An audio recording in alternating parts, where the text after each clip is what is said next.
This is the Galaxy Z Flip. It is the folding flip phone that Samsung just announced here at Unpacked in San Francisco. There it is. It's a folding phone. And I have to tell you, it is actually one of the more impressive folding phones that I've tried. And I've only tried a few, but Samsung has really figured out and refined a bunch of things that were wrong with earlier folding phones. And that starts with the screen. It is actually made out of an ultra-thin, flexible glass. And so if I sort of run my fingernail over it, you worry about it scratching on a fold or on a Moto Razor, but here, it doesn't leave a mark, which is great. It does have a tiny little crease that you can kind of see right there at the hinge, but it's very subtle and you don't feel it as much. It's much more subtle than it was in the Galaxy Fold, and especially on the Motorola Razr when you feel it. Now, when you close it, it's got a pretty strong hinge, so it's kind of hard to open and close one-handed.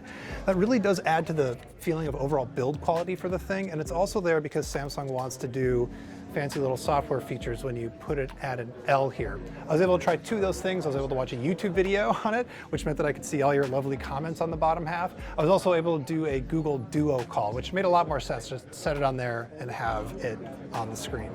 That is the main thing that Samsung is doing in terms of software customization, but there is one other thing.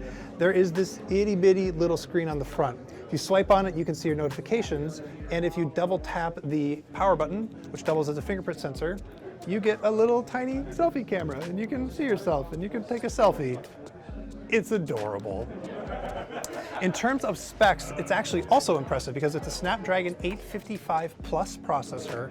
It has 8 gigs of RAM, which is fine, 256 gigs of storage, and it has wireless charging, which is not a thing on most foldables. It has, I believe, a 3,300 milliamp battery, but it's split in between two sides, so hopefully that's enough to get you through an entire day. In terms of other specs, there are two 12 megapixel cameras on the back. One of them is an ultra wide. On the front is a 10 megapixel camera, and it's one of Samsung's hole punch cameras, which I actually really like. It's a lot better than like a giant notch that we've seen on some other phones. But I want to go back to build quality for just a minute because it really does feel way better that they made this hinge a little bit tighter. Samsung also says that they put these brushes on the hinge here to keep dust from getting into the hinge mechanism. I don't know, it's like cilia. It's very biological. I kind of love it. But it feels good. The crease isn't too bad here. And when you close it, there is a tiny little gap. You can definitely see it. It is not completely gapless like on the Motorola Razr. However, it's pretty small. It's way smaller than on the Galaxy Fold. There's no headphone jack. You knew there would be a headphone jack. It's totally fine. It is going to be available on February 14th. There's no pre-orders. It's just coming out. I don't think it's going to be on Verizon right away, but it should be on AT&T and Sprint. At least it should be available unlocked. It's going to cost $1,380. Why does Samsung like making its folding phones end at $80 instead of $99 or something else?